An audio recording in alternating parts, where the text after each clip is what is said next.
Welcome to the Church Sound Podcast, where kingdom culture, real life, and technology intersect.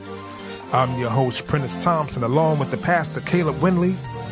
We're here to help you get through Sunday. Did you hear the pastor? What about your live streams, social media? We provide solid solutions for all of your multimedia needs. Let's learn something today. Let's go.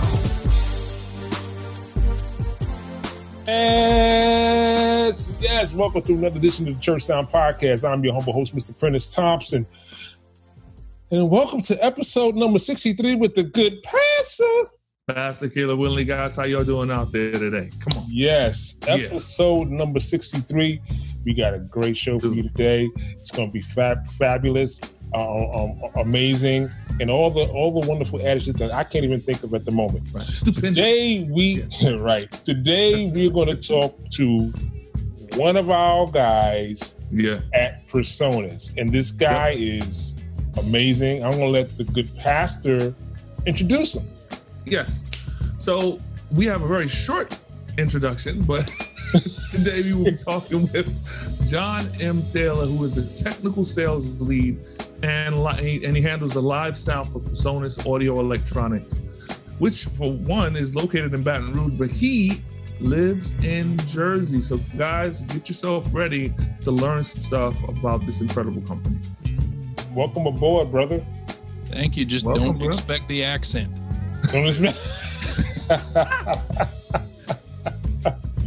Well, before we get into it, let's talk about our sponsor, Metro Podcast Studio, the hottest podcast studio in New York City. If you have all your podcast needs, make sure you hit them up for live streaming, audio recording, a great location to record, by the way. Awesome. Audio editing, podcast production, remote recording, hit them up. MetroPodcastStudio.com for all of your podcasting needs. And amazingly, they have a Presonus console in the studio. That's right. They sure do. Yep. Yeah. They got a 16.2 in the studio. So, yeah, we can't wait to get back to the studio. And I'm thinking in a month. I'll say a month. We get back. Thank God. Jesus. Anyway, welcome to Meet Presonus right here on the Church Sound Podcast. So I'm going to throw it out there. How are you gentlemen doing today? My brother, you want to go first or you want me to go first? You know what? It's your house. Take it. I'm doing good, man. I'm doing good. Took a day off from work to get some other work done. And of course that didn't get done. So, but I'm good. You know, one thing having children, they require a lot of attention. And so the more and more I live with these little ones, I'm learning that every single day. But things are good, bro. Things are good. I'm looking forward to tonight. How are you doing, sir? That later on. I'm good, man. Later on, I got a trick for that having kids thing that makes life a lot better. Okay. You need to get yourself a 22-year-old. Anything over the age of 18, that's the best kids to have in the house. Oh, I got that and more, bro. For real. You got that. I only wish she lived here. That would be great. I know I got my 22-year-old lives here. And to answer your question, I am great. I just took from Monday through Wednesday off this week. My son came up from North Carolina. He lives down there with his mom. He came up for a few days to hang out. He is on his way to California at the end of the month to go to school out there, college. Went out there on a lacrosse scholarship, which blows my mind because other than watching him play, I have no idea how that game is played. Nothing. I know it's guys in helmets with sticks. Just go, yay, he scored. Somebody did it go in? Right. Yeah, it's like hockey without skates on. So we can live with that. Yeah. Yep. But it was a great visit. We hung out, made some Salisbury steaks here. I like to cook. It's my thing. Matter of fact, if you guys ever make it down to this part of the state, stop by sometime. I'll treat you guys to what real pizza tastes like. Oh, hey, listen. Really? Hey, you can't carry my pizza. See, what you can't do is tempt two foodies. Now, you can't do that. Bring it on. We will show up. There. We will show up with the bib on and the knife exactly. and the fork. Right. And I'm bringing bags. We will show up. Big man. I'll make a big pizza. Let's go. All right. Let's do it. So, like our new listeners and our older listeners, we do this thing called Sunday School, where Sunday School is the funny stories that we find in church as tech people or just people in general. And so, hopefully, I can get off of the pulpit soon. Yes, because I've been preaching like. You've been moving it, bro. I give it to you. I've been preaching every Sunday. I've done a few, but you hey, listen, if you held it up, brother. We can't count them. If we count them, it's gonna be, I might be a little salty. We're not doing that. We're not. Okay. No, we're not doing that. Okay, all right. So, ladies and gentlemen, boys and girls, let's get into Sunday school. All right, so I have my 3 points. Time for Sunday school. And the general rule is the guest and the co-host will select one of these points, and I will then dive into the story of the day. So, point number 1 is top of the morning. Top of the morning, okay. Number 2, it's in the book. Okay. Number 3, phone power. Phone power. So, top of the morning, it's in the book. And phone power.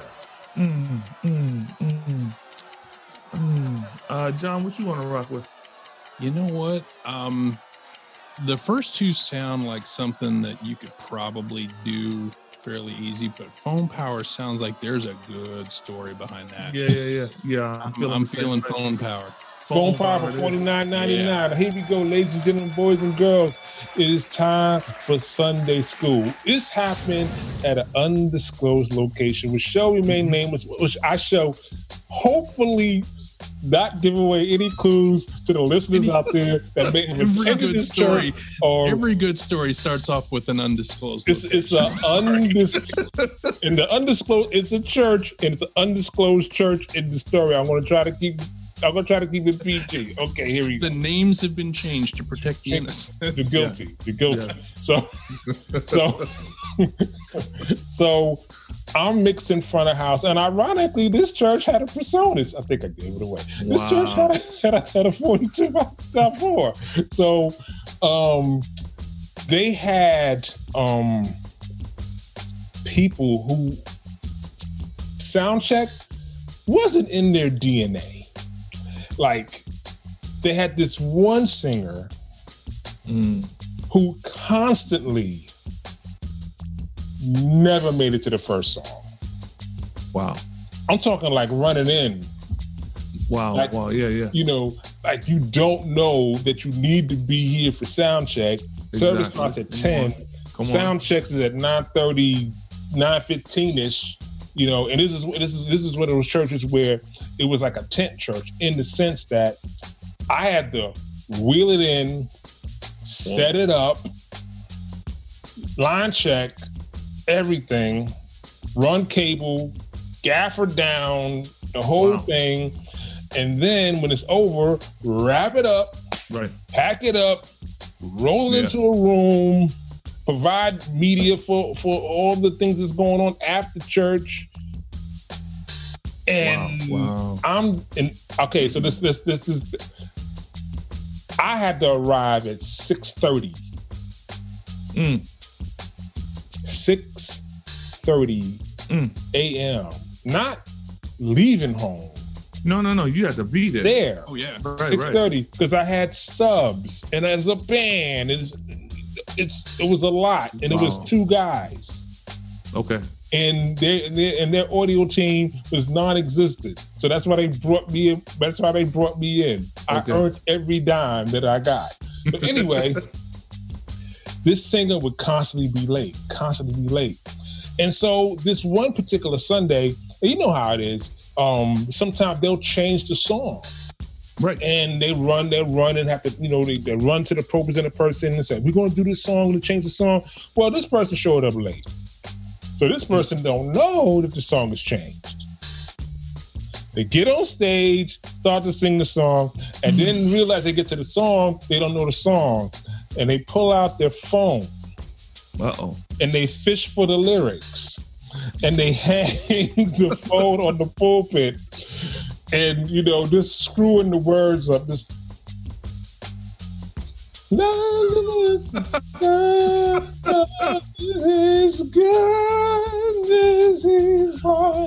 trying to figure out why nobody's rocking with it.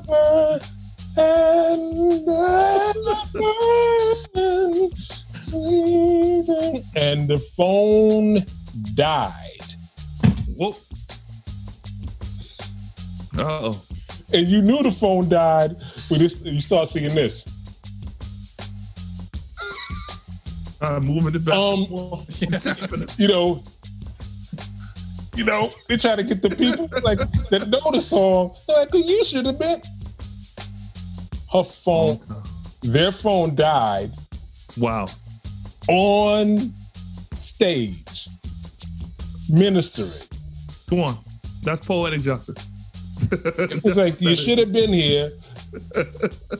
You just can't make this stuff up. And in what world do you actually think that's even gonna work? Nowhere. On stage with the lyrics. I can tell you one place where it will, but we'll get to that later. I won't interrupt the story. So there you have it, Sunday school. So, as we get into our topic, as we talk to my good friend Jon Taylor from Presonus, we have a myriad of questions. Before we get into that, how did you get into this crazy business? Well, it's a long and complicated story, Prentice. You got time. See, what's great about and this is what I love about podcasts is I can sit here and make all the cool faces and stuff that nobody out there in the world can see, but you two are seeing this and you're laughing at it going, okay, here's where it comes from. All right. So, start off with the beginnings. First time I was ever behind a mixing console, I was 15 years old. This was in high school. We had an old PV16 channel. Didn't even have faders. I mean, it was all knobs. It's old school, simple to learn on. And that was the first time I was ever behind one. It was in my high school in the middle of cornfields in Illinois. We had what we called a show choir. And I was good enough to be one of the alternates for the show choir.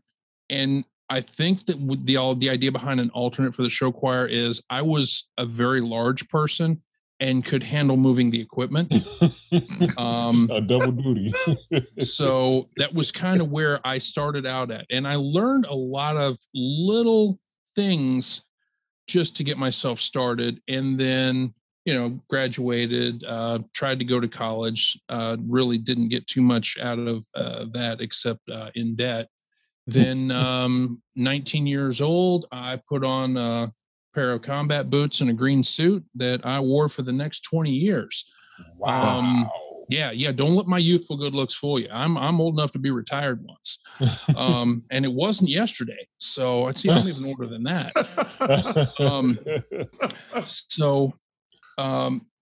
Basically during the time, my first duty station was Charleston, South Carolina.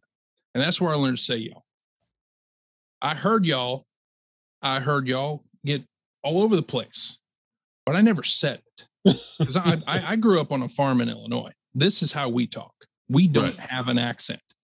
However, when you are buried in Charleston, South Carolina for 10 years, wow, you learn to say y'all with the best of y'all. Yeah. You learn a little bit of Geechee. You learn, there's a lot of stuff you learn down there. That's where my wife is right now. Yeah, she's in Charleston? She's in Charleston. That's where I'm from. Yep, she's in Charleston right now. I would love to go. I go back and visit every now and again. I know the area all over it. Let me see, because it's been, I don't want to put too much of a date on me, but it's been 16 years since I was stationed there. Wow. So, yeah. Like I said, older than I look. Thank you for not commenting. But it's Charleston's gorgeous. If she can get north of Charleston, not North Charleston, but into like Mount Pleasant, that area. It's across the Cooper River Bridge. Get over on the other side of that. There's all kind of cool stores and restaurants. Right there on the main drag, there's a place called Blues. That is one of the places where I learned even more about how to do this stuff, because when I got to Charleston, I learned how to be a DJ and a karaoke guy, which is completely insane.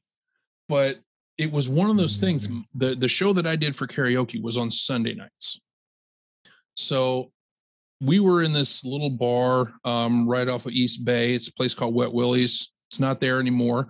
But it was this little bar place that we went, and we started to, as we were getting started, we started to attract certain folks, and it was, you wind up getting this following.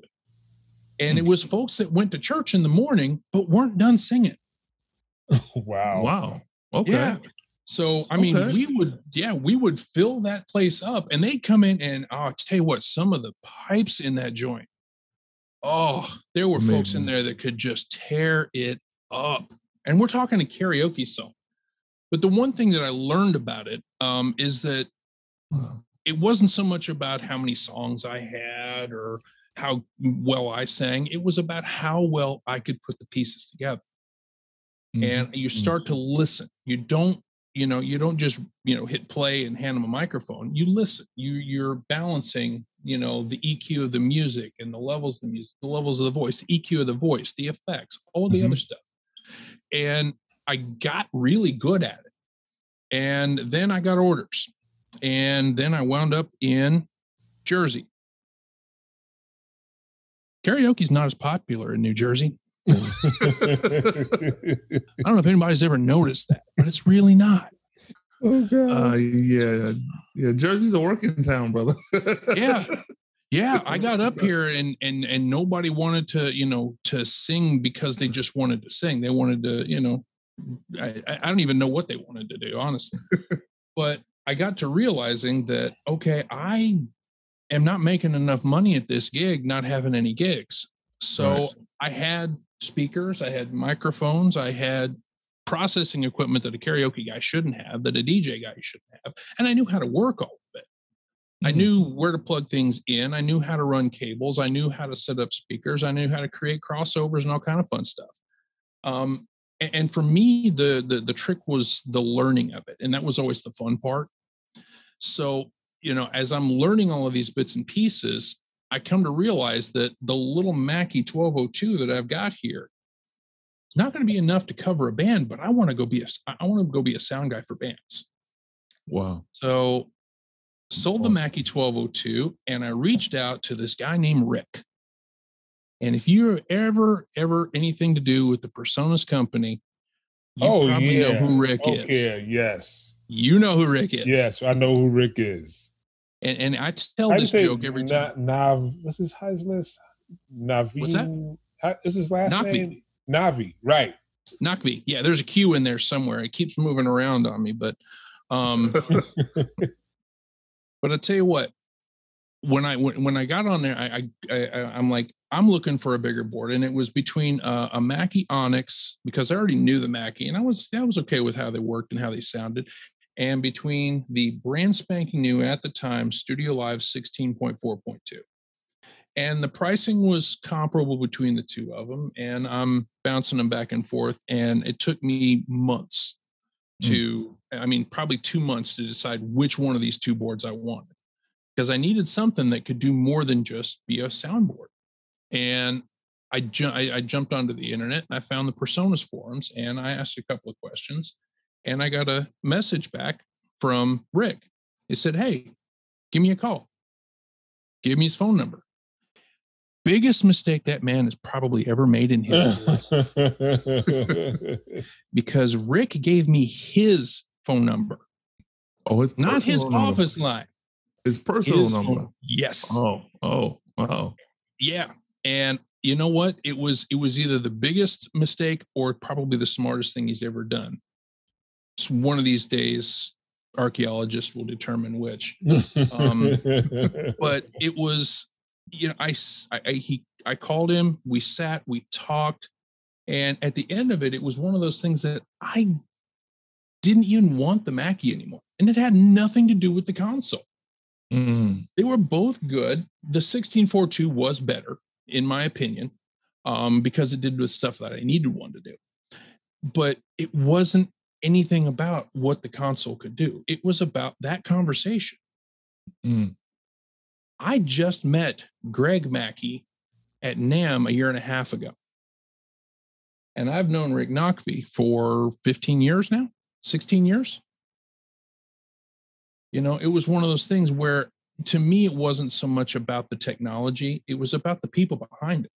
Right. That's and, good. I took that mixing console and I started, running bands and, party bands and wedding bands and pretty much anything that I could get my hands on to basically try to blow up speakers, which I did a lot of. There are a lot of people that you'll talk to in this business that have gone to school and they've gone through all of these little things here and there, and that's beautiful. And if you can do that and that's your way to go, right, I recommend it. It's a lot less. It doesn't cost you near as much in blown up speaker drivers. So, but me, I learned it the old fashioned way. I went out there, I burned up amplifiers, I blew up speakers, I had feedback problems like you wouldn't believe. And it was just me. That's so good. I had to learn on the fly and study and pay attention and learn how to solve those problems in real time. And to me, that's been an incredible bit of knowledge. So I combine all of that up with the fact that I was also an aircraft mechanic for 20 years. So I understand a great deal about troubleshooting, about signal flow, about how things connect and talk to each other and what should happen here and there. And I rolled all of that into conversations that I was still part of the Presonus forums at the time. And as a matter of fact, I got all the way up to the point where I was one of the administrators, not even working for Presonus yet. Presonus as a job for me didn't officially happen until 2015. Wow. So I've only been here 6 years as an actual employee, but the company has, they brought me to NAMM with them when they introduced the AI series of the studio, the original Studio Live mixers. Went out there and, helped them do demos, helped them set up, helped them tear down. And, it was one of those things where I knew when I retired from the Air Force, because I was going to retire, that I would have to find myself another family. Otherwise, I would just completely go nuts. Sure. And Presonus became that different family. I'm not going to say the new family, but it's a different family. Right. So, I mean, when you're in the military and you do that for a long time, I made it all the way up to E7. And it was one of those things where you always had that family kind of feel, and it's nothing that other people can understand. Right. And I was looking for something that gave me a piece of that. And that's the one thing that I got when I retired. So, since then I could probably pick up my laptop and show you guys what my office looks like. It is tech central in here. I've got the MacBook, I've got the Studio Live Series 3 console, I've got a Presonus switch, I've got a Presonus AVB to Dante adapter. My entire world revolves around this now. Right. And the reason why it's all here is twofold. One, I've got to sell it, which means I've got to know it inside and out. Right. Other is that I've got to be able to help people with it. And to me, my job title is technical sales lead.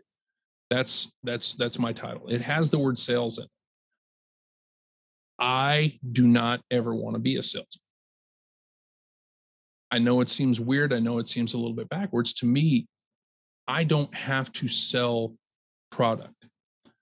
I help people come up with solutions. Gotcha. And sometimes it's a quick solution. Sometimes it's a, hey, press this button, turn this knob, do this. Other times it's a, hey, we need to put you, 34 boxes of line array in this room and, half a dozen dual 18 subwoofers that'll make you question your religious decisions. Right. But that's the nature of what I have. That's what I do. I don't sell things to people. I solve problems. Right. And it extends from that military lifestyle where I did all day long with airplanes is solve problems. Hey, this doesn't fit. Okay, grab a hammer. Does it fit now? Yes. Problem solved. Right. So let me ask you this question. What do you got? So you kind of went into the training in the signal flow aspect, and then you're deciding to choose an analog board, the Mackie analog to the digital, like probably the new, because I believe that was one of the first ones I've ever seen. What do you think the biggest challenge that churches face when they switch from analog to digital? Honestly, there are a few. I think the biggest one, honestly, is comfort. Sure. I remember the first time, and I did a bunch of events that we did at Great Adventure, the Six Flags that's down this way. And I remember working on the stages, and we had a lot of good names. Lieutenant Dan and his band was one of my favorites. I've still got a picture of him. But I remember the first time I walked up onto a digital console, and that digital console was an M7CL. Oh, that's a piece of work. Yes. That console scared the life out of me. Yeah. Because I'd never dealt with a digital console of that type at the time. I hadn't, nothing that had motorized faders or touch screens or anything like that. And I looked at it and I'm sure with time, it would have been no problem. But when I looked at it the first time, I'm just like, geez, I wonder if there are any faders on the bottom. Because they were everywhere. And it was one of those, and they moved, and you push a button, and next thing you know, you don't know where you are. And that's something that a lot of people, especially in the church environment, especially when you've got volunteers running things who are not schooled up. Yep. They want a knob that does one job. They want a fader that does one job. They don't want to have, okay, I press a button and now everything's different. And that's one of the things that we have fought very, very hard as a company at Presonus to try to keep that as simple as possible and to make it as understandable for people as possible. So I think that's probably your first question is what, comfort. That's why people stick with a lot of analog stuff and a lot of very simple things is because there's that comfort there. That if you turn that knob, it's going to do something. Right. And this knob's not going to turn to another thing if I hit another button. So this knob does this now. If I hit this button, this same knob does this now. If I hit another button, this same knob does this now. Right. Yeah. Right. And that's one of those things where now you're getting into a situation where, okay, you have your simple, one room chapel. It's a 50 by 50. There's, a couple of speakers up there and this sweet old man who's in his mid 60s, who's been messing with this board for 10 years. Yep. He's comfortable there. I'm not going to try to push a completely digital networked system onto this sweet old man because he's not going to buy it. He's not interested. Yeah. To him, he knows what he's doing and he can show somebody else how it works. Right. Now you take that and then you flip that coin over. Okay. Now you have your churches that want the tech. And there's a prime driver for, at least for us over the course of the last, 14, 15, 16 months has been the COVID epidemic. Yeah. The COVID epidemic drove churches to do things that they couldn't or wouldn't do before. Yes. Wouldn't is probably the best word. What's that? The best description is probably wouldn't do. Wouldn't, Right. yeah. And looking back at it now, they came to the realization that, well, having people in the seats is great, but there are so many more ears out there. Mm-hmm. So many more people that could hear us if we just did this one little thing and put this out over the internet. Yeah. And a lot of people did it wrong. Oh, daddy, did a lot of people do it wrong. Yeah. And, and that's where guys like me come in. I was talking to a guy in upstate New York on Monday, had feedback in his system, had no idea how to get rid of it. I'm like, well, where are your microphones? Where's your note points? It's right in front of the speaker. Yeah. Is it supposed to be there? No. It was a condenser mic to go on top of that. Pulpit, omnidirectional. I'm like, dude, you've got to move that mic. And then once we got into it, we realized he had the gain cranked up to like 50 dB on that mic. Sheesh. And then he's running his PA at full steam. I'm like, wow. This is one of those situations where the audience can't see the look on my face, but y'all can. Well, when they'll see it. They're gonna see it. Definitely gonna see it. So let me ask you this: with the whole COVID thing, what has been like the most popular question that you've gotten like during that time period, especially with people? This is the same question you've gotten, man. Yeah. It is. It starts with live and ends with stream. It has a how do I do it in front of it? Right. How do I live stream? Right. People realized that they could not get their message to their people because the people couldn't come in. Right. Or they wouldn't come in. I mean, you and I, we were talking about this before we started. My truck's getting about 6 months to the gallon right now. And it's, I'm not going anywhere I don't have to go. And there are a lot of people that are like that. That's too good. You're right. You're absolutely right. You can keep that one. Remember to use that later. I'm going to hold on to it. I'm going to put it in my pocket. I'm definitely going to put it in my pocket. So what was because I remember when the digital console first, I remember when it first dropped, and I remember being totally blown away that you could pull out your iPad and then move around. And I remember when I think Rick was, I think I went to a training. Maybe I was at NAMM, one of the two, one of those things. Yes. And I remember going to myself, I could be on stage, ringing out monitors. Yep. Just like I can be on stage, ringing out monitors. I don't have to be screaming. Right. I can sit there. I could come in early, put the mic down, and I don't need somebody up there. I can just sit there and do it myself. No, I don't have to do it. And I think that was the thing. And I think Presonus was like one of the first companies, I think. Were you guys first do that?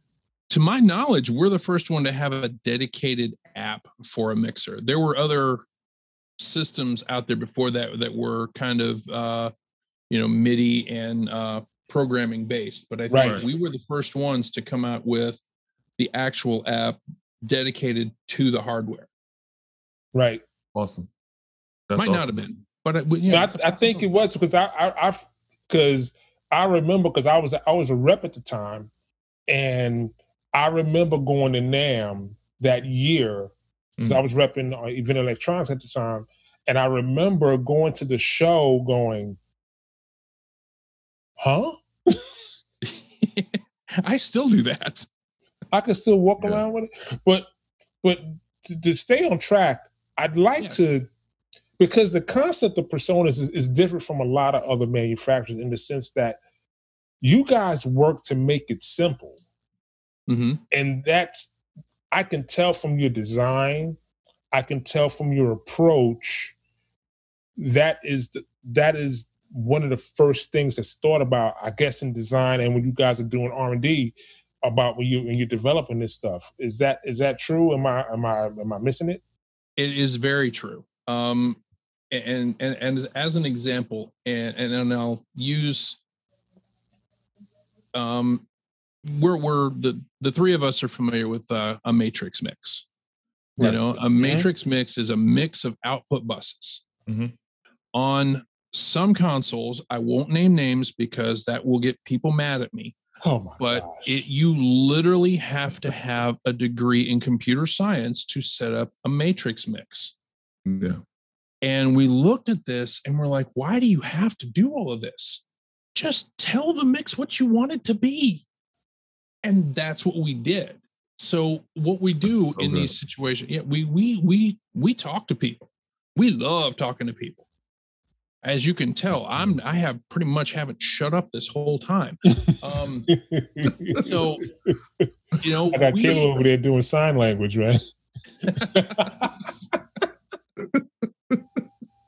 Let me know if I do start talking too much.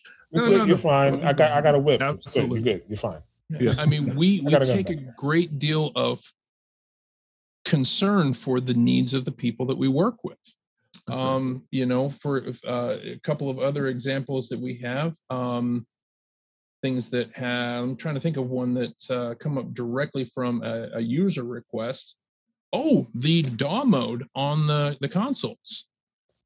The Studio Live Series 3 consoles are actually digital audio workstation controllers.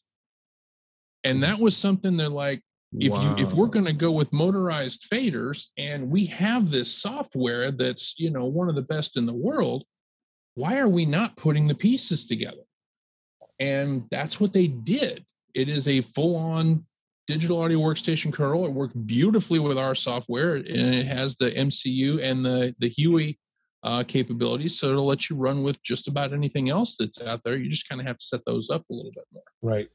And, you know, for us, it's ways that we would solve the problems ourselves. So, you know, we have the RTA that's built in on the channels. That's great because the previous ones didn't have that. And now we have it because we wanted it. One thing you have to understand about the folks at Presonus, these are musicians. These are musicians, they're sound guys, they're engineers, they're guys that are not happy if they're not happy. And they have the power as musicians to say, hey, is there a different way that we can do this? That's incredible. And then we send that over to the engineers, and the engineers go, yeah, sure, we probably could. And, you know, if they can do it on this model or in a firmware update or in a software update, they do it. And we just, you know, roll it out to the customers. Welcome. Enjoy. You know what I really enjoy, because I've been a fan of the company for a very long time, is that you guys always seem to build onto this ecosystem that is surrounding these different areas of creativity, meaning like in the studio, live sound, and then even your dedicated focus to houses of worship and how you're able to put this ecosystem to how these all things work seamlessly together, and you can use with or without or with, like, explain the concept of your ecosystem. All right.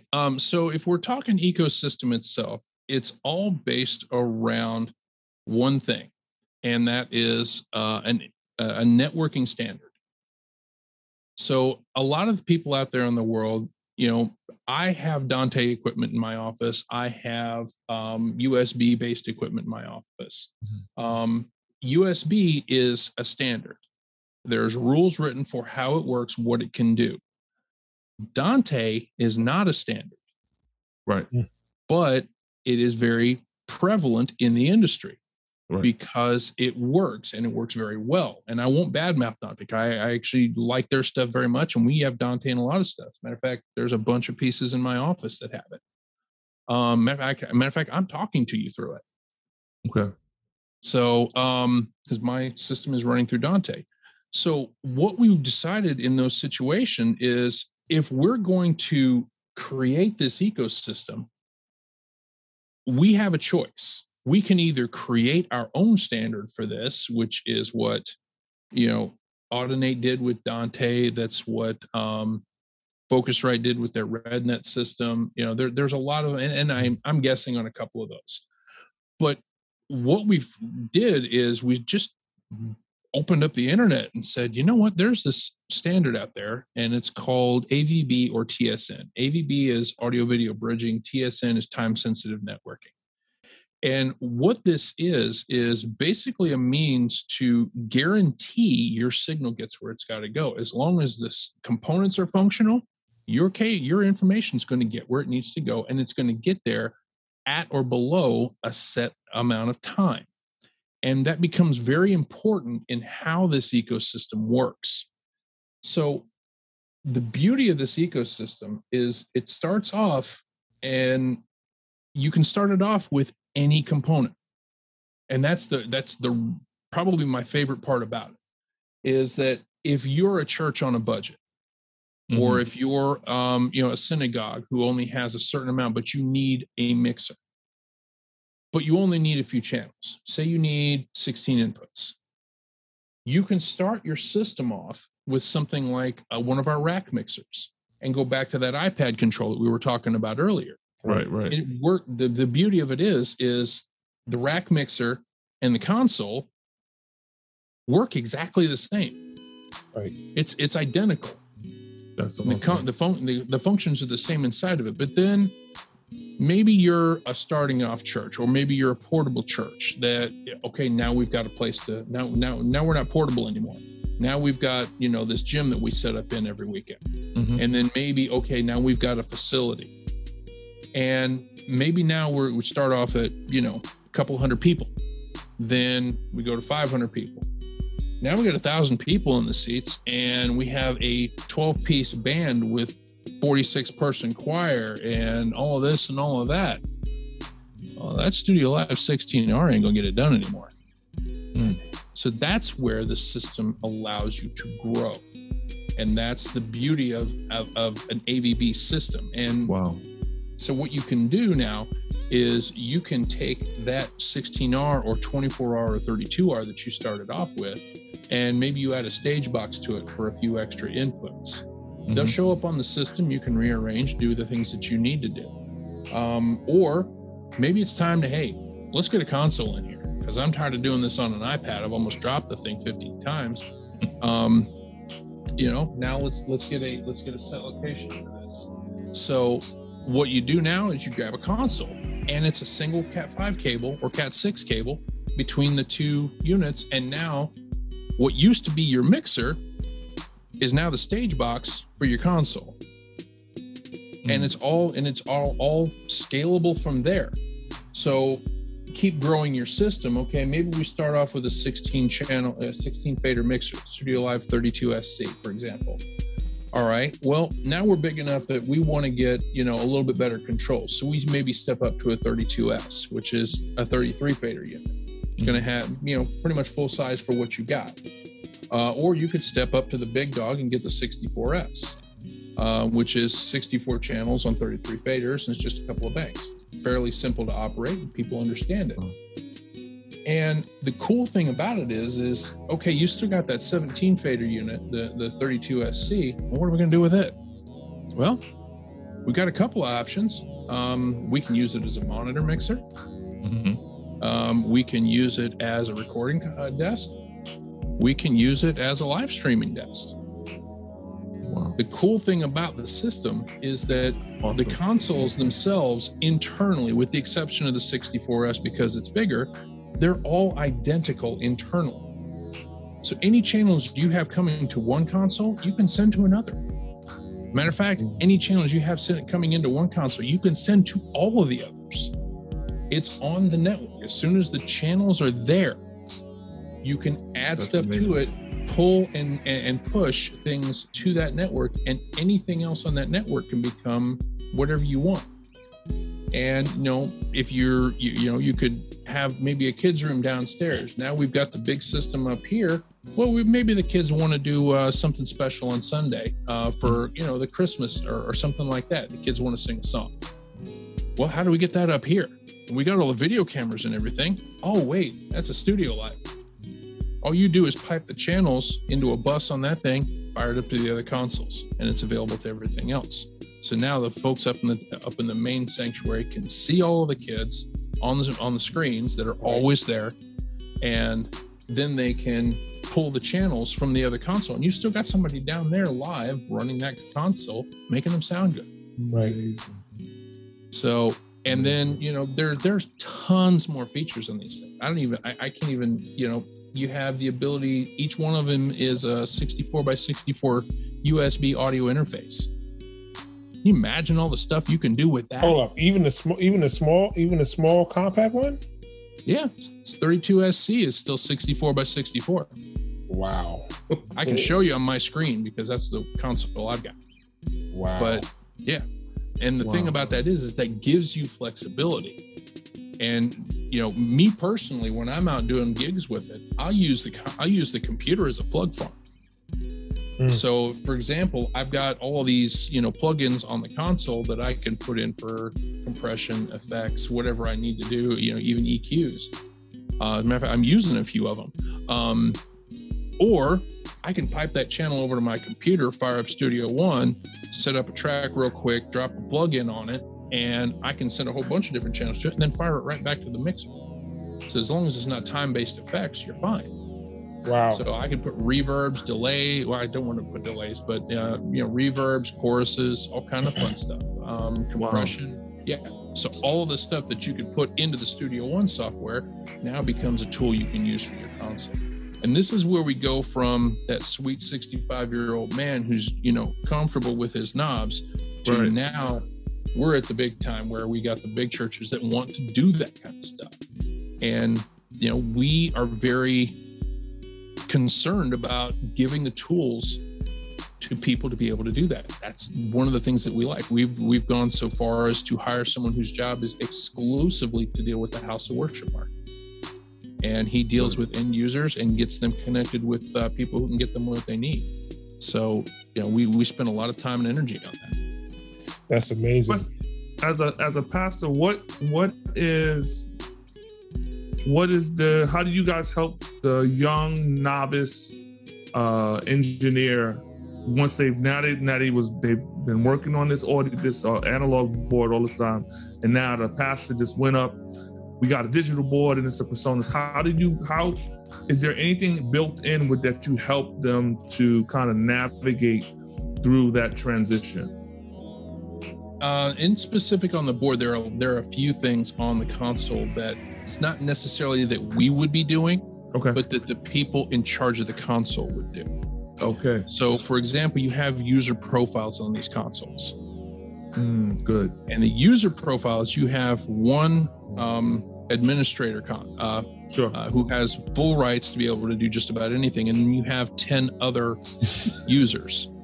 Right. So, Prince is making funny faces over there. So that would be me. Yeah. But okay, so if we go back and we look at what those do, normally it's just okay. This is how Herman sets up. This is how Dave sets up. This is how Justine sets up. And I don't know where those names came from. Please don't take it personal. So we take the way these people do. Normally it would be just okay. This is their setup. Well, that's not very helpful. So what we decided to do, and came from, you know, learning things from people, is we decided, why don't we make this a learning tool or something where someone doesn't have to learn? Excellent. So each of those profiles has capabilities that they can do. So I can take and create a profile on this console, on any one of the consoles, and I can make it to where you can't do anything. Literally, you have no control. It drops the project on the console, it drops the scene, and you're done. There's nothing else you can do until you power that thing off and log it back in as an administrator. And what I call that is the Saturday afternoon, I don't have anybody to run the board for the wedding that's coming in. Right. User. And you can literally do that with that console. So now, not only are we saving people headache and problems, saving the church's money, because now they don't have to pay somebody to come in and run that console on Saturday. Right. You just hand the bride a card that says, okay, here's your power switch, type this number in, and that number is locked to a particular user. And done. Amazing. System set up, ready to rock and roll. All they have to do is know where the switch is and how to type in a number. That's the basic. Then you can start giving a little bit more. So the next thing most people are obviously going to probably want to do is give them faders. Mm-hmm. So you have the ability to turn on just the faders. But we were all kids once. Yes. No matter how many times, no compression, no limiting, nothing. You can't do nothing. You can hit that game all you want. Nothing's going to happen. Right. But you have that fader, and the fader is the coolest thing on any console. I don't care who you are. Yep. The fader is the coolest thing. And you see that U on there and that little dark line that runs across going, what would happen if I went past that? Who are you? Where did you go? Yeah. In a normal situation, they go past it, create feedback, blow out speakers, and generally get that look that everyone gives you when they turn around when feedback starts. Y'all know which one I'm talking about, too. Oh, yeah, know. We've seen it. In this case, So in this case, we've set up a system to prevent that. And it's actually, you can control how much that user can turn up that fader. Not only does it, they can push the fader all the way up. If you got it set to where it goes only to Unity, they can push that fader up past Unity, no problem. Not only is it not going to give them that extra audio, as soon as they let go of that fader, guess where it's going to go? Right down to Unity. Sure. It's letting you know, sorry, you don't have the license to be able to drive after night. Right. You have a learner's permit, not yet. That's good, man. Then per that, and each one of these profiles can be set up differently. And you can keep adding little bits and pieces. Say maybe later on down the road, you want to go ahead and give them full fader control, or perhaps give them the ability to, relabel some things, or maybe give them access to the FAT channel, which is compressor, gate, EQ. And you can use that as a learning tool and a means to educate people. And they're not getting into things that they don't necessarily need to get into that are going to cause them problems until they're prepared for it. So it's a good way to train someone on how to do stuff. Plus, it's also a good way to keep people out of trouble. Yeah, right. Another thing that we do for training is we have a lot of videos. If you ever go to the site, go to Learn, and just down the whole right-hand side, there's about 300 topics and various different things. It's probably not 300. I've never actually counted it, but we have our own in-house video and editing team. We don't farm that stuff out too much. And these guys specifically, their job is to make videos for various purposes. There are a couple in there with me. I'm not going to tell you which ones they are, but I'll give you a digital high five if you can find them. So we try to make sure that the information's out there for people. We've also got Facebook groups that are, very well monitored and run. We've still got our Presonus forums where you've got guys that Chris Hutnick and I both know that, go in there and keep track of that and help people out. I looked back at the forum one time and I had answered 4 times more questions than anybody else, and I had only started 5 topics. Wow. So it was one of those things. That's the kind of vibe that they have in there. They're very giving. They don't try to bring in, things of their own unless they're asked to or they need to. But the guys in there are very good. We've got guys that are excellent at our recording software. They've got guys in there that are excellent at our audio interfaces. Guys in there in our notation software. There's all kind of different stuff in there. And that's what they do is they just go in and help people. Right. The Presonus Facebook groups, I'm one of the admins there. People there, we're very adamant that people have to be nice.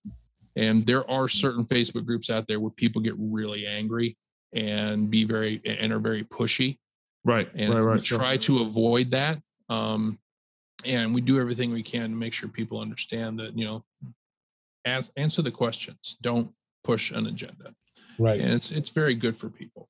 That's good. So those are some of the key good. ones that we use. That's good, because churches we've come into contact with a bunch of churches that are transitioning from analog to digital, and some of them you could see that trepidation. Well, what if and and so we've been fortunate enough to be able to give them the exact same information. But that's good, because I know the pastor that's going to catch this podcast, he needs to understand that, and that's really good, because it's going to make taking that step, it makes it a whole lot easier for him. Yeah. There's a lot of concerns. Yeah, talking about the what if, one of the things about that, here's one reason why digital is actually better in some cases. The what if on an analog. What if I lose a channel analog?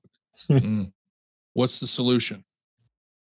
You're going to have to break out a screwdriver. Right, you got to replace that. And you're going to have to break out a soldering iron. Yep. On a digital console, what if I lose a channel? Well, there's probably buttons not been pushed right. Right. Usually the case. Or you can flip that from someplace else. Right. Simple one-to-one patching on these consoles makes it easy. So you have the ability on a digital system to keep yourself going as long as you understand that it's there.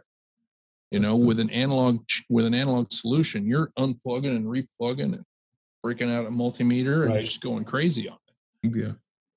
So that's one nice advantage. Plus, if you step back on an analog system, analog is great.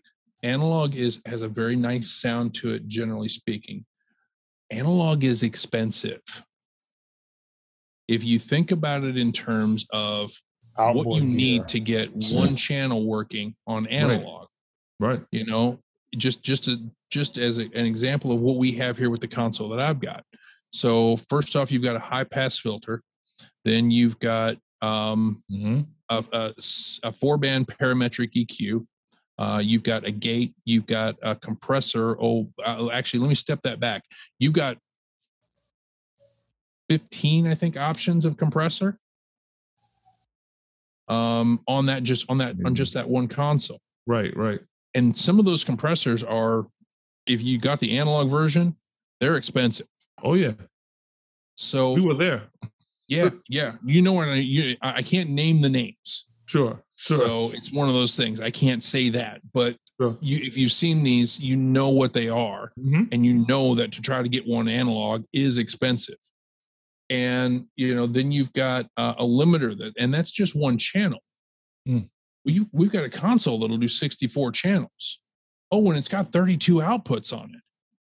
Okay, so that's perfect. What, 10 things per channel? Yeah. Oh, and then we have to do that again 32 more times. So think about how expensive and how cumbersome something like that is when it's all built into a digital board. Right. So some of it people don't think they need. Once you start getting creative, you realize how bad you need a compressor. That's right. It's so much better. It's not even talk about graph EQs on the output. So right. Yeah. That's a whole other thing. So let's talk about ask you a question. Have churches started to use Studio Live, the software, say with the fader port or with another desk for their live stream mixing? Have you seen that? I have seen a little bit of it. I don't really work a lot in the Studio One, the software environment specifically. I can make it work for the most part, but I'm not the guru. I'm the live sound guy. I'm 300 pound subwoofers, black t-shirts, and ponytails. Y'all laughing. I'm union. No, union. No, man, that is hilarious. That's hilarious. 7 million times. Yes. Yeah. I mean, is it possible to do? Absolutely. There is a way to do it. It's the one thing that you get into when you start having to do things in a computer environment is things can get a little bit and this would be across the board kind of thing, they can get a little bit clunky where you're trying to determine, okay, where are these things all coming in? What do I need them all to do? How do I get them back out the way I want? Because you're dealing with a live environment. You have musicians, you have singers, you have instruments, you have a room. And, when you're dealing in that sort of situation, that's a lot of stuff to try to manage in a recording software that's not really designed for that environment. Mm-hmm. Can it be done? Absolutely. Do I recommend it? Console all day long. Get your stuff in front of you. Let the thing do the job that it's got to do. That's what's up. Yeah. If anybody ever does need help trying to do it, I'd be more than happy to help them. That's what I'm here for. While I don't recommend it, I can make it work. Got you. That's good. Got you. So how has COVID affected like distribution and fulfillment during this time? Like, from this point on, the names have been changed to protect the innocent. I'll put it to you this way. When COVID first struck, we were very concerned. We were really worried that people wouldn't be able to do anything. And the world surprised us. They really, really surprised us in a good way, at least as far as us. Sure. People who, we're used to doing meetings and things through Skype or, maybe have the occasional meeting on Zoom, the average household didn't understand or didn't even know the word audio interface. Right. Mm-hmm. And then when they were forced to embrace having to work from home or having to isolate and still earn a living, right, they realized very quickly, in my opinion, that the crappy microphone and teeny tiny little speakers on my laptop are just not going to get it done. No. My camera is terrible. Yeah. These are the kind of things that people realize, because what they started to have to do is they had to represent what would normally be in an office or in our, for what we're dealing with, they would have to represent what's normally in a big giant chapel, but they had to put it on a tiny little 15, 17-inch screen. Mm-hmm. And you realize very quickly, you can't just take your MacBook and turn it around and face it at the congregation. Right. Or face it at the stage. It's not going to work right. Will it work? Yes. Is it the way to do it? Not so much. And you can't rely on the microphone on the laptop. It's just not designed for that. It's designed for people to have a conversation like we're having right now. Right. And people realized this, because they'd be like, well, I can't hear you very well. Well, I've got it turned up as loud as it can go. And they're, 45 feet away from the computer. And they came to the realization that, there's got to be a better way. And in this case, they turned to the audio electronics industry. They came to us and they said, I need this. I didn't realize I needed it, but now I do. And they bought so many audio interfaces. I mean, it was, and to give you an example, last year was the first year that this company has been a $100 million a year company. Wow. Over the course of the year. Wow. It's the first time. Before that, we were somewhere around half of that, if I remember correctly. I'd have to go back into the math on it. That's not my end of it. Yeah. It just went straight through the roof in that span of time. And it was all on things like audio interfaces, because now you have these houses of worship that have these old antiquated systems with analog mixers and, you know, a guy who's holding an old Sony, you know, Betacam or whatever the heck. And they were doing what they had to do to get the message out. Yeah. And they realized, hey, my analog console won't let me connect to my computer. Or I tried and it sounds terrible. Why does it sound terrible? Well, because you're trying to shove you know, all of the stuff out of that analog console down an 1/8-inch port. It's not going to work. Right. It's not going to be a good connection. You need something that's designed to do the job. So little 2-channel audio interfaces. Our audio box USB 96 blew up. I am not kidding. We sold so many of those things. And people also realized that they couldn't hear very well on the little speakers. So what blows up then? Studio monitors. Right. We sell little 3.5, 4.5-inch studio monitors that work great in people's homes. We sell them on Amazon. You know, we sell them to stores. We sell them to B&H. We sell them to Sweetwater. Those things sold through the roof. Yeah, it's incredible. And it's all because people needed a better experience than they were getting. And, you know, consoles. When the churches weren't in session, rather than putting the consoles in to do what a console normally does, is just run the main PA system. People decided, okay, let's upgrade our consoles and let's go with something that we can connect right up to a computer and be able to multi-track this right out over the internet. And, you know, you've got a console here that'll do 64 by 64.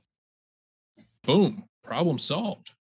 Right. And people embraced those kind of things. And it became a situation where we went from March wondering whether or not we were going to get through the next couple of months to the end of December, where we're like, guys, we're out of stuff to sell.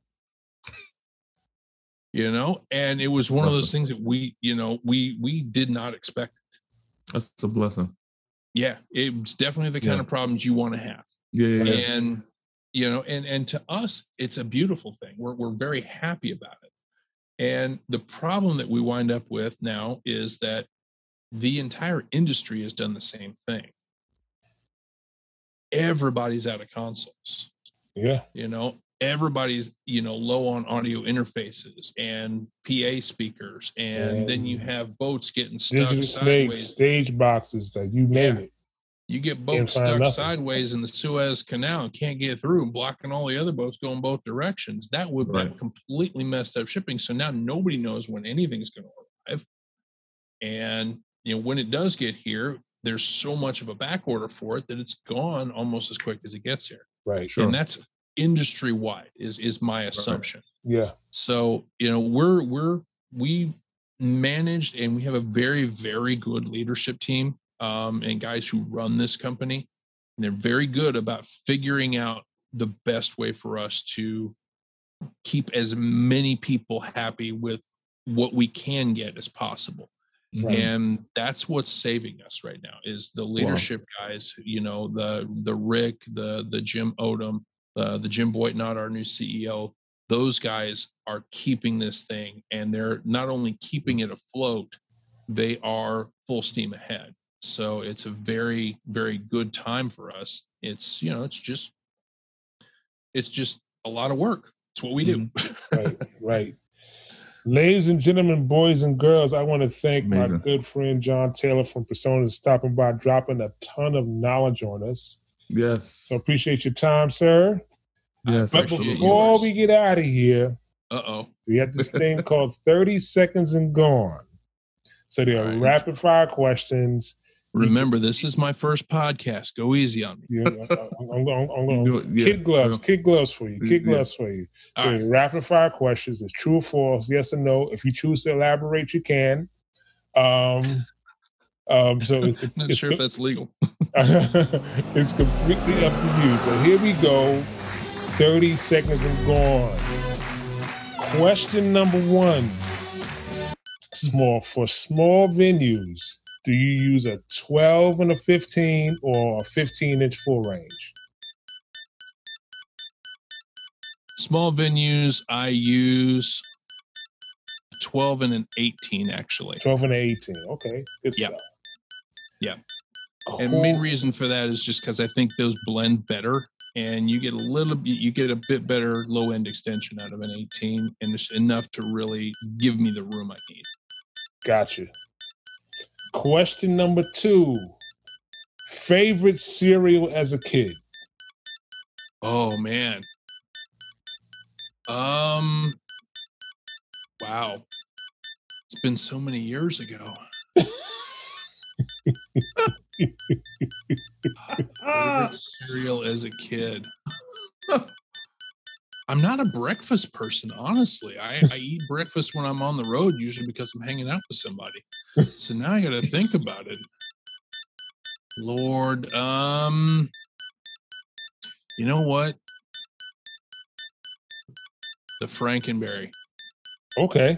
The Frankenberry with the marshmallows. Yeah. You know what I'm talking about. I remember that. Yes. The Sugar Rush. Yeah, you got done. You had a little bowl of chocolate milk that you could just guzzle down. Oh, yes. Yes. Right there. Yes. And you was buzzing all day. Yes. Yeah. Question number 3. Pick one. SM58, Sennheiser 935, Beta 87. SM58 all day, every day. Okay. Question number. Only reason for that is because I know how to make one of those do a whole lot more stuff than I know how to make the others do stuff. There it is. Question number 4. Answer this question. I love mixing live because. Oh, that's easy. There is no energy like you feel at a live event. There's no there's no energy like it. We just talked about this, right? Yeah. Yep. Yeah. When you are in that mix and you've got your ears going and you're not even watching where you put your fingers. You just know that they're where they belong. And you're just looking at that stage and you see the bands feeling it. You can feel the crowd, getting into it. That's that energy that I have always lived for. I love that kind of feeling. And that's the reason why I still do this, even though I'm pushing 50. Great. Wow. Last question, number 5. Grilled cheese or PBJ? Grilled cheese all day, every day, with a little bit of tomato soup to go along with it. Oh, isn't that lovely? Oh gosh. By the way, if you are ever going to make yourself a grilled cheese, here's what you do. First off, you don't use margarine. You get butter. Okay. You know that cinnamon swirl bread?